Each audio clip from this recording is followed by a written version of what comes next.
योग के इस विशेष कार्यक्रम में आप सभी को कुमार अमरेश का प्यार भरा नमस्कार।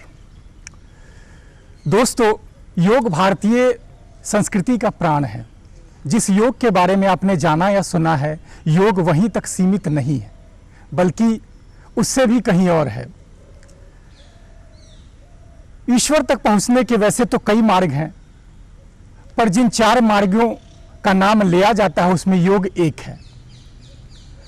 योग वैसे तो पूरे विश्व में प्रचारित हो चुका है, परंतु पिछले कुछ वर्षों से वर्ल्ड योगा डे के नाम पे जो प्रचार प्रसार मिला है, इससे योग और ऊंचाइयों पर पहुंचा है। कम से कम आम फहम तक तो पहुंच ही चुका है। आइए इसी पर चर्चा परिचर्चा में आप हैं डॉक्टर कार्तिक कुमार जी। आप योगा से एमए किया है आपने। योग प्रशिक्षक के तौर पर न केवल बिहार बल्कि भारत के कई राज्यों में आपने योग का मान बढ़ाया है। हमारे सामने बाईं तरफ सुभाष चंद्रा जी बैठे हैं। आप यूजीसी योगा से नेट क्वालिफाइड हैं। आप भी योग प्रशिक्षक हैं और योग की गहरी समझ भी रखते हैं। हमारे दाईं तरफ सुलभा जी बैठी हैं। आप बीएससी योगा में स्नातक हैं, वर्तमान में विश्वविद्यालय योग समन्वयक हैं। दोस्तों, योग आज पूरे विश्व में फैल चुका है। फैला तो ये पहले से भी था, पर पिछले 5 वर्षों से इसने और ऊंचाइयां पाई हैं। आइए इसी चर्चा परिचर्चा में हम अपने विशेषज्ञ से कुछ प्रश्न पूछेंगे और उनसे अपना ज्ञानवर्धन करेंगे। आप दर्शकों का भी ज्ञानवर्धन करेंगे। डॉक्टर साहब, हमें और हमारे दर्शकों को ये बताइए, योग क्या है? जी, आपने बहुत अच्छा प्रश्न किया कि योग क्या है। आज आसन प्राणायाम को ही आज पूरे भारतवर्ष में लोग योग मानते हैं, लेकिन भारत की संस्कृति आसन प्राणायाम तक सीमित नहीं है। महर्षि पतंजलि के यदि हम उनके परिभाषा पर दृष्टिपात करते हैं तो पाते हैं कि योगस् चित्त वृत्ति निरोधः, चित्त की वृत्तियों का रुकना ही योग है। तो श्रीमद् भागवत गीता में यदि हम दृष्टिपात करते हैं तो वहाँ पाते हैं योगः कर्मसु कौशलम। इसकी विशद व्याख्या पर न जाते हुए हम तीसरे परिभाषा में आपको लाना चाहेंगे कि इस जड़ शरीर का स्वामी चेतन आत्मा को चेतन विभु परमात्मा से मिलाने की कला योग है, जिसे योग संविधान स्वरवेद में महर्षि सदाफल देव जी महाराज लिखते हैं, योग कहत है जोर को, योग कहत है संधि, योग रहस्य उपाय में जीव ब्रह्म की संधि। यानी इस जीवात्मा का प्रब्रह्म से मिलना ही योग कहलाता है। और इसके लिए हम साधना करते हैं, विहंगम योग की साधना करते हैं। पहले आसन प्राणायाम हम करते हैं और आसन प्राणायाम के अधिकारी ही जो योग के वास्तविक अधिकारी होते हैं। अर्थात यूँ कह लीजिए समन्वयिक रूप से कि इस जड़ शरीर का जो स्वामी चेतन आत्मा है, चेतन विभु परमात्मा से मिलने की जो कला है वह योग है। डॉक्टर साहब, अंतर्राष्ट्रीय योग दिवस पर वे कौन कौन से प्रमुख आसन हैं? अंतर्राष्ट्रीय योग दिवस में जो प्रमुख आसन है, उन प्रमुख आसनों में तारासन है, जो हम बिल्कुल सीक्वेंस से बतला रहे हैं बिल्कुल। दूसरा है वृक्षासन, तीसरा है पादहस्तासन, चौथा है पृष्ठासन, त्रिकोणासन, भद्रासन, शशांकासन, अर्धुष्ट्रासन, वक्रासन, भुजंगासन, शलभासन, मकरासन, कंधरासन, पवन मुक्तासन, शावासन, अनुलोम विलोम और अंत में ध्यान की प्रक्रिया है। लेकिन इस जो हमारा जो समय है, तो हम कुछ विशेष समय से हम बंधित है। इसमें से कुछ एक आसन जो हैं विश्व योग दिवस के जो प्रोटोकॉल है, उसमें से कुछ एक आसन हमारे अभ्यासी आपको सुभाष चंद्रा जी और सुलभा जी दिखाएंगे। जो सबसे पहला आसन जो है ब्राह्म मुहूर्त का आसन है, जो नित्य क्रिया से पहले हमें ऊषा पान 2 गिलास पानी पीकर तारासन का अभ्यास करना है। इसके लिए हमारे दोनों अभ्यासी खड़े होंगे और इस अभ्यास को आपको दिखला रहे हैं। देखिए, यह तारासन का अभ्यास है। दोनों पैर के पंजों को आपस में मिलाना, हाथों को धीरे धीरे आसमान की ओर ऊपर उठाना, दोनों हाथ को आपस में बांधना, सिर पे रखना, पुनः श्वास लेते हुए ऊपर उठना और श्वास छोड़ते हुए नीचे आना। यह अभ्यास पानी पीने के बाद 10 बार इसका अभ्यास करना है। आप ऐसा करने से कब्ज और गैस की बीमारियां दूर होती हैं। साथ ही साथ जो छोटे कद के जो लोग हैं, जो बच्चे हैं या जिनका लंबाई में वृद्धि नहीं हो रही है, उनके लिए बहुत लाभकारी है। लेकिन ब्राह्म मुहूर्त का यह अभ्यास है और बहुत ही सुंदर अभ्यास है। आपको यह अभ्यास बच्चे या अबाल वृद्ध सभी इसका अभ्यास करें। और दूसरा अभ्यास है शशांक आसन। शशांक आसन के लिए वज्रासन में पहले बैठना, वज्रासन में बैठने के बाद, या वज्रासन में आप 5 या 10 मिनट भी बैठ सकते हैं। यह आसन भोजन के बाद का है, लेकिन अभी हमारे अभ्यासी आपको वज्रासन के साथ साथ शशांकासन का अभ्यास में जा रहे हैं। वज्रासन इस आसन को भोजन के बाद 5 या 10 मिनट करना चाहिए। शशांकासन के अभ्यास के लिए हमारे अभ्यासी आपको अभ्यास दिखाएंगे। श्वास लेते हुए दोनों हाथों को ऊपर। यह विश्व योग दिवस के प्रोटोकॉल में है और यह अभ्यास जो है स्मरण शक्ति और एकाग्रता के लिए बहुत लाभकारी है, लेकिन जिन्हें उच्च रक्तचाप है उन्हें ये अभ्यास नहीं करने चाहिए। शारीरिक क्षमता के अनुसार इसमें हम 1 मिनट से लेके 5 मिनट तक भी इस आसन में रुक सकते हैं। पुनः धीरे धीरे वापस आइए, श्वास लेते हुए वापस आना है। इसी अभ्यास की कड़ी में अगला अभ्यास आपको हमारे अभ्यासी दिखाएंगे, अर्ध उष्ट्रासन। घुटनों के बल खड़े होना, दोनों हाथों को आपस में हृदय के मध्य बांधना, श्वास भरना और धीरे धीरे छोड़ते हुए पीछे जाना। बहुत सुंदर अभ्यास। कमर दर्द, पीठ दर्द, टॉन्सिल, थायराइड में अभ्यास लाभकारी है। पुनः श्वास लेते हुए वापस आएंगे। इस अभ्यास को आप 2 से 3 बार भी कर सकते हैं। पुनः धीरे धीरे वापस। हर अभ्यास को 2 से 3 बार करना है। इसके बाद अगला अभ्यास है, हमारे अभ्यासी आपको दिखाएंगे भुजंगासन। पेट के बल लेटना। यह अभ्यास जो है इसमें हमारे पैर के पंजे मिले हुए रहेंगे आपस में, दोनों हाथ कंधे के नीचे। श्वास लेते हुए धीरे धीरे गर्दन को उठाएंगे। शारीरिक क्षमता के अनुसार इसमें हम पीछे जाते हैं, हमारा ध्यान रीढ़ की हड्डी पे रहता है। यह पीठ दर्द, कमर दर्द के लिए बहुत ही लाभकारी अभ्यास है। पुनः धीरे धीरे वापस। इस अभ्यास में और अधिक बेनिफिट्स लाने के लिए इसको दूसरी विधि से करके दिखाएंगे। दोनों हाथों को आपस में देखिए बांधना और हाथों को अभी बिल्कुल थोड़ा तिरछा होकर इन्होंने किया था। अब इसके दूसरे भाग में भुजंगासन के ही श्वास लेते हुए उठना और पूरे हाथ को सीधा रखना, जो रीढ़ की हड्डी पर इसका पूरा प्रभाव पड़ता है। प्रारंभिक काल में हम योग विशेषज्ञ के निर्देशन में रह के अभ्यास को करना चाहिए और अगर हम ऐसा कर पाते हैं तो निश्चित रूप से लाभ मिलेगा। धीरे धीरे वापस। इसके बाद हमारे इस प्रोटोकॉल में जो कुछ अभ्यास हैं उसमें पीठ के बल लेट जाएंगे और पवन मुक्तासन का अभ्यास करेंगे अभ्यासी हमारे। ये जो आसन है बहुत ही महत्वपूर्ण अभ्यास है जिसका नाम पवन मुक्तासन है। अभ्यासी शुल्भा और सुभाष चंद्रा जी अभी अभ्यास दिखलाएंगे। सबसे पहले दाहिने पैर से अभ्यास को करेंगे।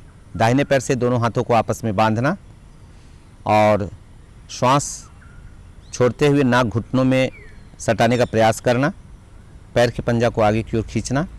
पुनः श्वास छोड़ते हुए पैर को वापस। दूसरे पैर से इस अभ्यास को दिखाएंगे। इससे पेट की मृत वायु बाहर निकलती है। कब्ज और गैस में यह अभ्यास लाभकारी है, लेकिन जिन्हें हृदय रोग है, जिन्हें उच्च रक्तचाप है, वो अभ्यास नहीं करे। धीरे धीरे वापस। अब दोनों पैर से इस अभ्यास को करके अभ्यासी दिखाएंगे, जो पवन मुक्तासन के आसन के नाम से ही हम इसे जानते हैं। बहुत सुंदर अभ्यास। वापस। यह अभ्यास हमारे जो विश्व योग दिवस के आसन हैं उसमें के अभ्यास हैं। इसके बाद एक अभ्यास आपको अंत में, जो आप जिस आसन को देख रहे हैं, ये शवासन का अभ्यास है। आसनों के अंत में शवासन बहुत ही लाभकारी होता है और यह बहुत ही उपयुक्त अभ्यास है। इसके बाद अगला अभ्यास आपको अभ्यासी हमारे दिखाएंगे अनुलोम विलोम, जो बहुत ही चिरपरिचित अभ्यास है, जिसे प्राणायाम की श्रेणी में हम लेते हैं। जो विश्व योग दिवस के जो शेड्यूल है उस शेड्यूल में इसको डाला गया है, जिसमें कि हम सुखासन के किसी भी सुखपूर्वक आसन में हम बैठ जाते हैं, प्रणव मुद्रा लगाते हैं। प्रणव मुद्रा की स्थिति आप देख रहे हैं। प्रथम और द्वितीय उंगली को तलहटी में मिलाना और इस नासिका से हम बाएं से हम श्वास को लेते हैं। अभ्यासी भी साथ में आपके कर रहे हैं। बाएं से 10 गिनती तक श्वास लेना, बंद करना, फिर छोड़ देना दाहिने में। पुनः दाहिने से लेना, बंद करना, पुनः बाएं छोड़ देना। प्रारंभिक काल में बिना कुंभक के हम अभ्यास करेंगे। अगर अभ्यास हमारा कुछ पुराना हो गया है तो प्राणायाम मंत्र है ओम भू, ओम भुवा, ओम स्व, ओम महा, ओम जना, ओम तप, ओम सत्यम। एक मंत्र हम लिए, एक मंत्र कुंभक किए, एक मंत्र पूरक, एक मंत्र कुंभक, एक मंत्र रेचक।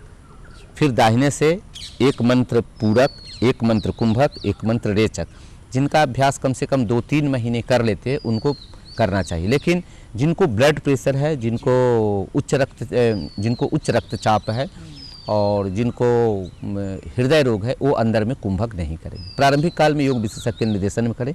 और अंत में हमारे अभ्यासी आपको दिखाएंगे ध्यान की मुद्रा। ध्यान मुद्रा में ध्यान की कई मुद्राएं हैं, जिसमें कि हर व्यक्ति अपने अपने गुरु से ज्ञान को लेकर, दीक्षा को लेकर गुरु के उपदिष्ट भूमि पर ध्यान करते हैं। और गुरु मूर्ति गति चंद्रमा, सेवक नयन चकोर, पलक पलक निरखत रहे गुरु मूर्त की ओर। तो इस तरह की बातें हैं गुरु के साधना में, जो उपदिष्ट भूमि है, जिसको कि शब्द निरंजन चाचरी मुद्रा गोरखनाथ योगी ने किया था। शब्द निरंजन चाचरी मुद्रा है नैनन के माही, ताको जाना गोरख योगी महातेज बलशाली। ये चाचरी मुद्रा का अभ्यास है जो अभ्यासी आपको दिखला रहे हैं, जिसको कि हमारे नरेंद्र मोदी जी ने विश्व योग दिवस के अवसर पर हमारे अभ्यासी जब सारे अभ्यास समाप्त कर लेते हैं तो ध्यान का भी 5 मिनट का सेशन होता है, ध्यान भी 5 मिनट कराया जाता है। इस तरह से मैं सभी आसन का नाम तो बताया, लेकिन हमारे पास समय के सीमा में हम बंधे हैं, इसलिए कुछ प्रमुख आसन जो नियमित रूप से हमारे समाज के लोगों को करना चाहिए, जिससे कि जो ड्रगलेस इंडिया की बात हमारे नरेंद्र मोदी जी ने कहा है, दवा मुक्त भारत की बात जो उन्होंने कही है, उसे पूर्णता से, सफलता से प्राप्त किया जा सकता है। डॉक्टर साहब, एक और महत्वपूर्ण प्रश्न मेरे मन में आया, क्योंकि ये कोरोना का काल चल रहा है। कोरोना महामारी से न केवल बिहार या ये भारत बल्कि पूरा विश्व इससे डरा हुआ है। हर वर्ग के लोग इसमें डरे हुए हैं इस कोरोना से। हालांकि सोशल मीडिया पे देखा और सुना गया है कि भारत सरकार ने भारत में जितने भी क्वारंटाइन सेंटर है वहाँ पर योग प्रशिक्षकों की नियुक्ति की है। तो क्या आप बताइए हमें और हमारे दर्शकों को कि क्या आसन प्राणायाम इसमें फायदेमंद है या कारगर है, और कारगर है तो कौन कौन से वो आसन है, जरा हमारे दर्शकों को वो बताएं। बहुत सुंदर आपने प्रश्न किया कि भारत के विभिन्न क्वारंटाइन सेंटर पर योग प्रशिक्षक की सेवा ली जा रही है और योग प्रशिक्षक के भीतर में इम्यून पावर बढ़ा रहे हैं। और जहाँ की हम लोगों को जानकारी मिल रही है कि सबसे पहले जो वायरस जो है गले में आके कुछ काल तक रहता है, उसके बाद भीतर वो आमाशय में जाता है, इस तरह से संक्रमण आगे बढ़ता है। तो गले में रहने के पास ही हम जो क्रिया है सिंहासन और उज्जयी प्राणायाम, जो बहुत ही पावरफुल अभ्यास है, इस अभ्यास को करके निजात पाया जा सकता है। तो सबसे पहले हमारे अभ्यासी आपको सिंहासन, सिंह गर्जनासन का अभ्यास करके दिखलाएंगे। वज्रासन में बैठना, दोनों हाथ को अंदर स्थापित करना। वज्रासन में दोनों पैर के देख रहे हैं घुटने खुले हुए हैं दोनों अभ्यासी, और जीभ को निकालना, दृष्टि आसमान में, और गले से आवाज़ को बाहर करना संकुचित करते हुए।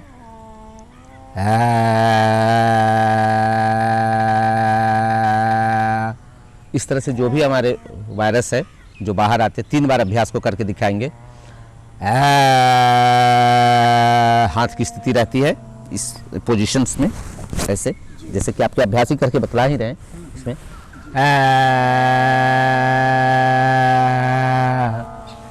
और इसको हम तेज आवाज़ से भी निकाल के करते हैं। अगला, ये बहुत ही महत्वपूर्ण अभ्यास है और यह हमारे अभ्यासी को बताया सिखाया जा रहा है। अगले अभ्यास की कड़ी में हमारे अभ्यासी आपको दिखाएंगे उज्जयी प्राणायाम। उज्जयी प्राणायाम में जो भी वायरस है, जो भी इन्फेक्शंस है, चाहे वो थायराइड हो, टॉन्सिल हो या अन्य ये जो संक्रमण है, जो वायरस है, वो तेज़ी से उसका निजात मिल पाता है। चलिए, अभ्यासी हमारे सुभाष चंद्रा जी और दोनों सहज से पलहथी मार के इस अभ्यास को आप कर सकते हैं। हाथों को एक ज्ञान मुद्रा की स्थिति को स्थापित करते हैं। ज्ञान मुद्रा या चिन्ह मुद्रा, जो भी आप सुखपूर्वक स्थिति में आप बैठ जाएं। इस अभ्यास में गले संकुचित है, गले को हम संकुचित करते हुए ये जो ठुड्डी है, चीन जो है, इसको हम देखिए हमारे अभ्यासी आपको दिखला रहे हैं, गले के बीच में स्थापित इन्होंने किया और शारीरिक क्षमता के अनुसार ये रोकते हैं और पुनः धीरे धीरे गर्दन को श्वास उठाते लेते हुए गर्दन सीधा करते। फिर से एक बार इस क्रिया को करके दिखाइए। देखिए हल्का सा आवाज़ आ रहा है। उसके बाद इसमें स्थापित करना, जालंधर बंधे लग जाता है, पुनः लगाने से आपके गले में खराश भी उत्पन्न हो सकता है, खांसी भी उत्पन्न हो सकती है, तो जो वायरस है वो बाहर आता है। टॉन्सिल थोराइड में यह लाभकारी अभ्यास है। अब कोरोना के काल में भी इसका अभ्यास बहुत ही महत्वपूर्ण है। अब हम एक अभ्यास आपको, अंतिम 2 अभ्यास है। एक अभ्यास तो आपका जल नेति है, जो कि योग प्रशिक्षक के निर्देशन में रह के उसको किया जा सकता है। तो वो अभ्यास को हम किसी दूसरे दिन चर्चा करके आपको दिखलाएंगे, लेकिन अभी कपालभाति का अभ्यास हमारे अभ्यासी दिखाएंगे आपको। कपालभाति जो है षटक्रिया के अंतर्गत है। बहुत जगह इसे प्राणायाम की चर्चा की गई है, लेकिन कपालभाति प्राणायाम नहीं है, षटक्रिया है। नेति, धौती, नौली, बस्ती, त्राटक एंड कपालभाति। अभ्यासी सहज रूप से, जैसे नाक के नीचे मोमबत्ती जल रही है और इसके फूंक को आप आवाज़ को सुन सकेंगे।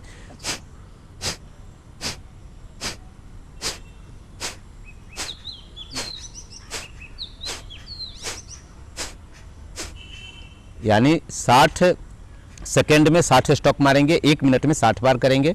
और ऐसा प्रारंभिक काल में 2 मिनट करें, फिर 3 मिनट, 4 मिनट, जिसकी क्षमता जितनी है, शरीर की क्षमता है, जितनी पावर है, उसके अनुसार इस अभ्यास को किया जा सकता है। और ये बहुत ही सुंदर अभ्यास है और इस अभ्यास को नियमित किया जा सकता है। इसके बाद एक अभ्यास और है जो मन में अभी भय और डर घुसा रहता है, भ्रामरी प्राणायाम। भ्रामरी प्राणायाम हम जोड़ना चाहेंगे इस अभ्यास में।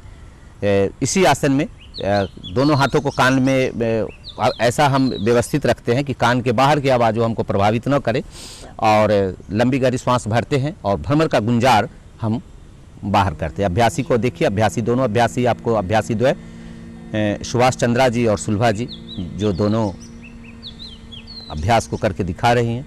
योग के क्षेत्र में इनका अपना एक विशेष स्थान है।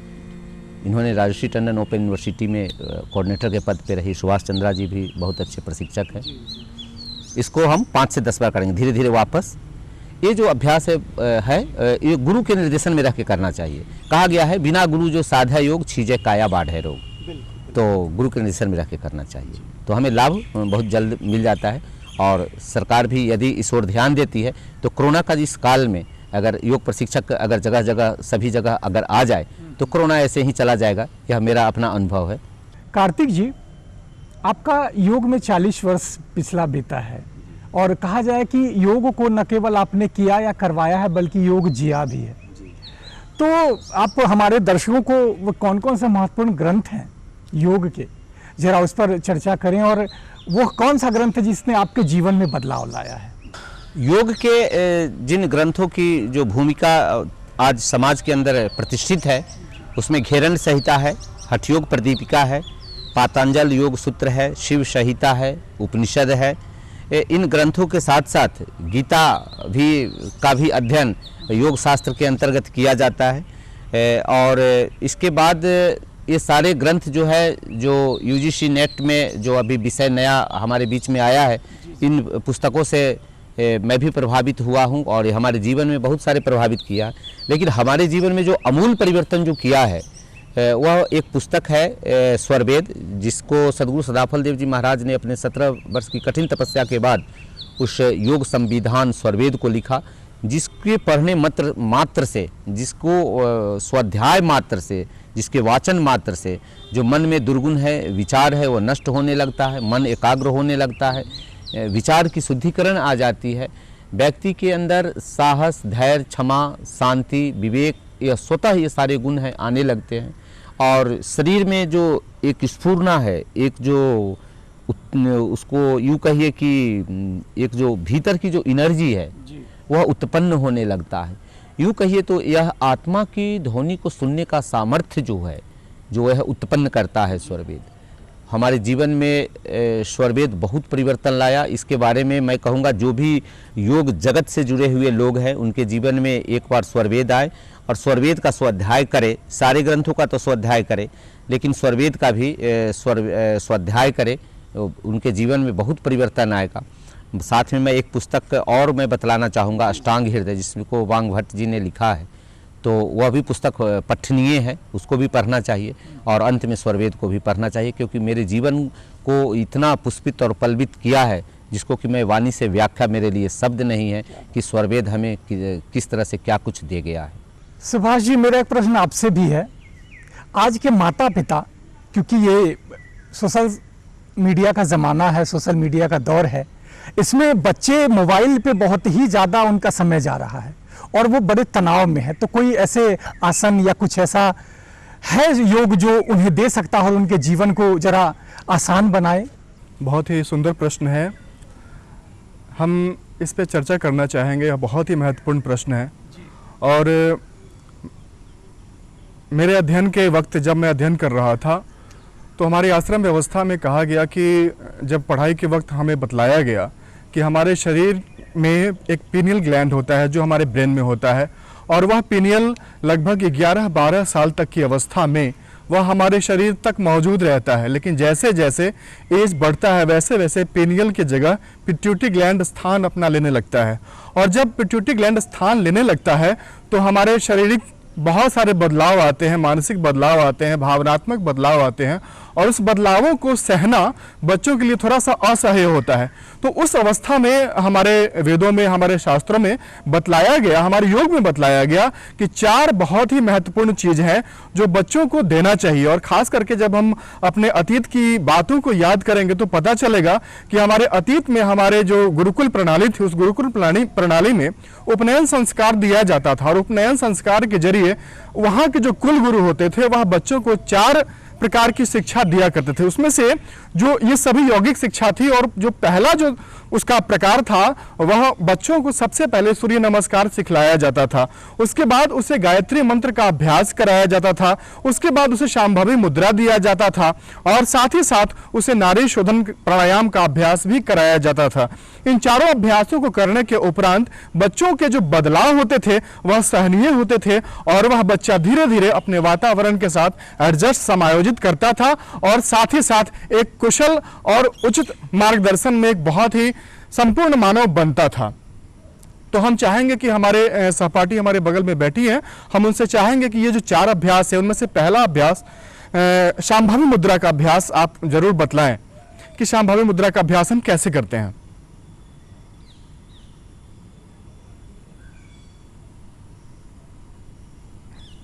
उसके बाद गायत्री मंत्र का अभ्यास सभी को पता होता है। गायत्री मंत्र हर घर में आज लोग कहीं ना कहीं उनका अभ्यास करते हैं। तो गायत्री मंत्र का अभ्यास। फिर तीसरा है सूर्य नमस्कार।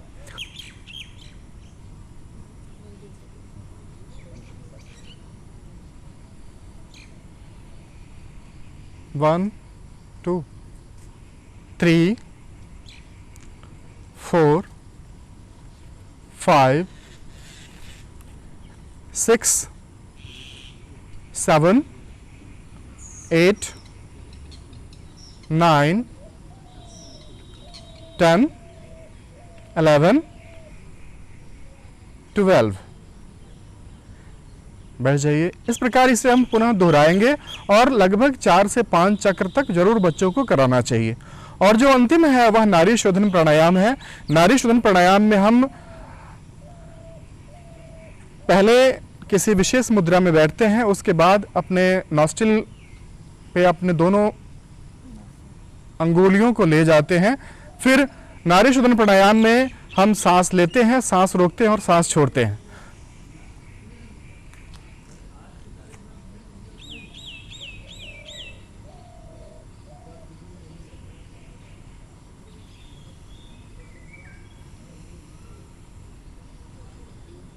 इस प्रकार से नाड़ी शोधन प्राणायाम का अभ्यास हम करते हैं। अगर ये 4 चीजें अगर हम बच्चों को दे लगभग 6-7 साल की अवस्था से, तो निश्चित बच्चे को आप जहां ले जाना चाहते हैं, जिस अवस्था जिस दिशा में ले जाना चाहते हैं, आप उसे ले जा सकते हैं और उसके आंतरिक शक्ति का विकास होगा, उसका अंतः मन का विकास होगा, उसकी आंतरिक शक्तियां पुनर्जीवित और जीवित होंगी और वह सही रास्ते पे जीवन भर चलेगा।